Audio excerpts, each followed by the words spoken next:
Corona महामारी के कारण लगे लॉकडाउन ने लोगों की सोच के साथ साथ आजीविका के साधनों पर भी खासा असर डाला है। साल भर सैलानियों से गुलजार रहने वाली प्रसिद्ध पर्यटक स्थल मनाली इन दिनों वीराने में है। ऐसे में हमेशा पर्यटकों की चहल पहल देखने वाले इस शहर के लोगों की दिनचर्या लॉकडाउन में कैसे बीत रही है, इसका जायजा डीडी न्यूज ने मौके पर जाकर लिया। ओल्ड मनाली के बाशिंदे जीत राम के मुताबिक लॉकडाउन की इस अवधि में उनके परिवार का अधिकांश समय पारंपरिक खेती करने में बीता। कभी खेतों कभी दो साइड बगीचे बगीचे में हम निकलते हैं और अपना टाइम पास कर लेते हैं। और सरकार ने चलो राहत दे दी है, डाइटिंग वर्तक को बाजार भी खुला है, मार्केटिंग भी ठीक है और कोई कहने का कोई परेशानी नहीं है। ज्यादातर तो लोग यहाँ पर घरों से जाते हैं, घर का खेती बाड़ी का काम जो बगीचों की ओर लोगों ने रुख कर दिया। सब लोग जो है बगीचे देखना शुरू कर रहे हैं और सुबह शाम के टाइम बगीचे का स्प्रे और उसकी गुड़ाई करते हैं। और दिन के टाइम में बच्चों की ऑनलाइन क्लासेस वगैरह लगती है तो बच्चों के साथ भी काफी समय बिताते हैं लोग। लॉकडाउन का पालन तो हर गांववासी कर रहा है, जैसे कि हमारे जो जितने भी है किसान है, सभी किसान है और सब अपने अपने खेतों में खेतीबाड़ी का काम कर रहे हैं। सामाजिक दूरी का विशेष ध्यान रखा जा रहा है। मनाली के ही एक हिस्से प्रीनी गांव, जिसे पूर्व प्रधानमंत्री स्वर्गीय अटल बिहारी वाजपेयी के गांव के रूप में भी जाना जाता है, के प्रेम ठाकुर के परिवार का लॉकडाउन का समय नकारा हो चुके सामान से घर की साज सज्जा की वस्तुएं बनाने में बीता। सरकार ने जो लॉकडाउन किया है वो हमारी सुरक्षा के लिए ही किया हुआ है, तो हमें इसका पालन करना चाहिए। मैं तो अपना क्वालिटी टाइम फैमिली के साथ स्पेंड कर रही हूँ। बच्चे हॉस्टल में रहते हैं, वो भी आ गए हैं, तो उनकी सेहत का पूरा ध्यान रखते हुए उनको अच्छा खाना बना के खिला रही हूँ।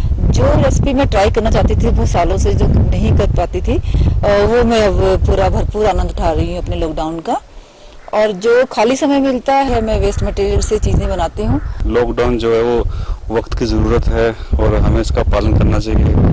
आजकल गार्डनिंग भी कर रहा हूँ, वेस्ट मटेरियल में इनकी हेल्प भी कर लेता हूँ और बच्चों के साथ अपना टाइम बिता रहा हूँ। इधर शिमला के रुल्दू बट्टा में रहने वाले हाफिज मोहम्मद मुस्तकीम और मोहम्मद अशरफ कुरैशी के परिवारों की लॉकडाउन की अधिकांश अवधि रमजान के पवित्र महीने के चलते धार्मिक गतिविधियों में बीती। हम ये जो लॉकडाउन लगा हुआ है इसका पालन कर रहे हैं। सरकार का जो ऑर्डर है, जो हुक्म है, हम उसको मान रहे हैं और घरों में रहकर ही हम सब जो है नमाज इबादत कर रहे हैं। बाकी जो मुस्लिम भाई हैं जहाँ जहाँ भी हैं, सबसे मैं अपील करता हूँ, गुजारिश करता हूँ कि जब जब सरकार हमें इस लॉकडाउन का पालन करने के लिए कहे, हम सब जो है मिलकर के अपने अपने घरों में रह करके इसका पालन करें। पूरा दिन घर ही में रहते हैं, कुरान पढ़ते हैं, नमाज पढ़ते हैं, दुआएं मांगते हैं। मुसलमान के लिए, हिंदू के लिए, सबके लिए दुआ मांगते हैं कि अल्लाह में ये जो बीमारी है इससे शिफा देते जल्दी से जल्दी।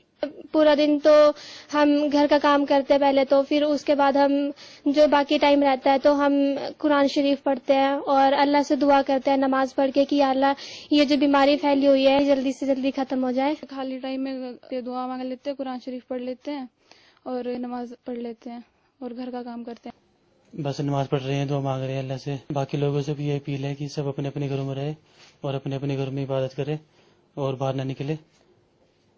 10 बजे से 2 बजे तक का टाइम उसमें हम अपना दुकान खोलते हैं, काम करते हैं, उसके बाद अपना बंद करके अपने घर में बैठ जाते हैं। घर में तो अपना नमाज ही पढ़ते हैं या थोड़ा मोबाइल देख लिया, बच्चों में अपना बैठ के गप्पे सप्पे मार लिया, अपने घर में रहते हैं। घर में हमारा तो रमजान में वैसे भी घर से बाहर निकलना कम ही होता है।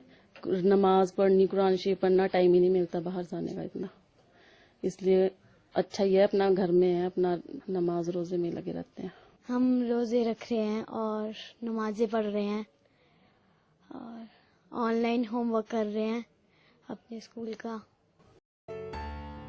भले ही पर्यटकों से गुलजार रहने वाली मनाली इन दिनों लॉकडाउन के कारण वीरान है, लेकिन लोगों को उम्मीद है कि जल्द ही ये वीरानगी खत्म होगी और मनु की नगरी फिर से पर्यटकों की चहल पहल से भर उठेगी।